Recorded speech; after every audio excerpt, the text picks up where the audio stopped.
Hello students, welcome back to your online platform Vedika commerce classes. आज इस class के अंदर हम आईओडी कैलकुलेट करने जा रहे हैं। और आईओडी जब पार्टनर रेगुलर बेसिस पे ड्राइंग करता है, यहाँ पे इस क्लास के अंदर हम जब पार्टनर 6 मंथ के लिए रेगुलर बेसिस पे ड्राइंग करता है तो उसके लिए एवरेज पीरियड कैसे कैलकुलेट किया जाता है एंड एवरेज पीरियड के बेस पे आईओडी कैसे कैलकुलेट किया जाता है वो हम इस क्लास के अंदर करेंगे।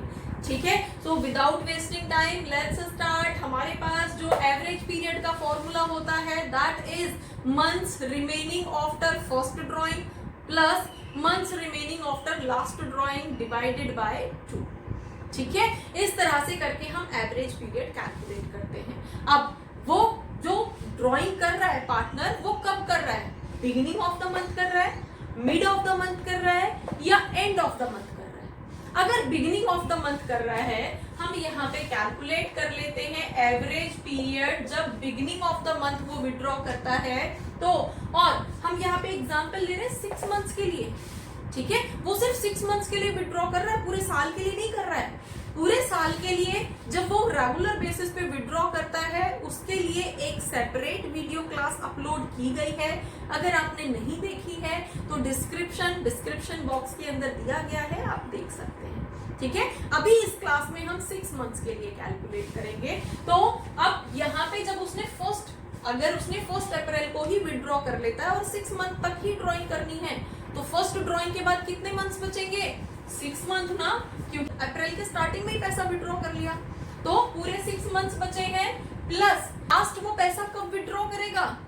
देन अप्रैल मई जून जुलाई अगस्त सितंबर तक ही उसको निकालने हैं। तो लास्ट ड्रॉइंग उसकी 1 सितंबर को हुई है तो सितंबर तक ही तो हमें कैलकुलेट करना है। तो यहाँ पे 1 मंथ बचा है डिवाइडेड बाय 2। देन हमारे पास 7/2 का मतलब है 3.5 मंथ्स। हमारे लिए एवरेज पीरियड 3.5 मंथ्स का होगा जब कोई पार्टनर मंथ के बिगिनिंग में ड्राइंग करता है और वो सिर्फ 6 मंथ्स के लिए कर रहा है। ठीक है, तो हम यहाँ पे इस तरह से कैलकुलेट करते हैं। नेक्स्ट, अगर एवरेज पीरियड हमें कैलकुलेट करना है जब पार्टनर मंथ के मिड में विड्रॉ कर रहा है तो मिड में 1 अप्रैल के मिड में उसने किया, कितने मंथ्स बचे? 6 मंथ की कैलकुलेशन कर रहे हैं तो 5.5 मंथ्स यहाँ पे बचे हैं। देन लास्ट उसने कब विड्रॉ किया होगा? सितंबर है ना लास्ट मंथ, तो सितंबर के मिड में तो हमारे पास हाफ मंथ बचा हुआ है। ठीक है, डिवाइडेड बाय 2 तो 6/2 मतलब 3 मंथ्स का पीरियड हमारे लिए एवरेज पीरियड माना जाएगा अगर वो मिड में विड्रॉ करता है। देन एवरेज पीरियड अगर वो एंड में विड्रॉ करता है तो सपोज 1 अप्रैल के एंड में किया तो कितने मंथ्स बचे? 5 मंथ्स। देन उसने सितंबर के एंड में किया, विड्रॉ तो 6 मंथ के लिए ही कर रहा है ना, तो फिर हमें आगे तो कैलकुलेट करना ही नहीं है। सितंबर में ही उसके खत्म, 6 मंथ कंप्लीट हो गए तो सितंबर के एंड में निकाले हैं मतलब उसके बाद कोई पीरियड नहीं बचा है, 0। तो हमारे पास 2.5 मंथ्स का एवरेज पीरियड होगा अगर पार्टनर रेगुलर बेसिस पे at the end of the month for 6 month calculate करता है, विड्रॉ करता है।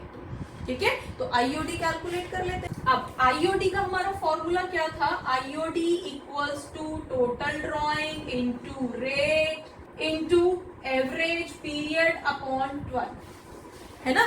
तो अगर उसने मंथ के बिगिनिंग में विड्रॉ किया था तो कितना पैसा विड्रॉ कर रहा है? 10,000 फॉर 6 मंथ। तो टोटल ड्राइंग हमारे पास कितनी हो जाएगी? 60,000। रेट 5% का है। ठीक है, और एवरेज पीरियड बिगिनिंग में कर रहा है तो बिगिनिंग के लिए एवरेज पीरियड 3.5/12। ठीक है, अब यहाँ पे आईओडी कैलकुलेट कर देंगे, कितना आएगा? 875 रुपीज का आईओडी उस पार्टनर पे चार्ज किया जाएगा। डन। अब यही आईओडी हम मिड ऑफ द मंथ के लिए कर लेते हैं। अगर partner mid of the month withdraw करता है तो उस केस में टोटल ड्रॉइंग तो 60,000 ही रहेगी। 5% और हमारे पास एवरेज पीरियड कितना हो जाएगा 3 डिवाइडेड बाई 12, तो हमारे पास यहाँ पे वैल्यू आएगा 750 रुपीज, 750 रुपीज का आईओडी यहाँ पे कैलकुलेट होगा। देन अगर उसने वही drawing end of the month की होगी 6 मंथ के लिए, तो कैलकुलेशन कैसे होगी 60,000 इंटू 5% इंटू, अब एवरेज पीरियड एंड के लिए क्या था 2.5 डिवाइडेड बाई 12, तो वैल्यू क्या आएगी 625 रुपीज। मतलब कि हमें जो उसने 10,000 रुपीज रेगुलर बेसिस पे ड्राइंग किए थे, उसके लिए हर महीने के लिए हमें आईओडी सेपरेट कैलकुलेट करने की जरूरत नहीं है। हम सीधे एवरेज पीरियड मेथड को यूज करेंगे, एवरेज पीरियड निकालेंगे और पूरी 6 मंथ की जो भी ड्राइंग थी उस पे हमने इंटरेस्ट यहाँ पे कैलकुलेट कर दिया। अगर बिगिनिंग में हुई थी, बिगिनिंग में की थी, हर महीने की बिगिनिंग में की थी, तो इंटरेस्ट 875 रुपीज लगेगा। अगर हमारे पास उसने मिड में की थी तो हम इस तरह से कैलकुलेट कर देंगे, और अगर एंड में की होगी तो हम इस तरह से एवरेज पीरियड को यूज करके कैलकुलेट कर देंगे। तो होपफुली 6 मंथ्स के लिए इंटरेस्ट ऑन ड्राइंग और एवरेज पीरियड कैसे कैलकुलेट किया जाता है आपको समझ आया होगा। For more keep watching, keep learning. Thank you.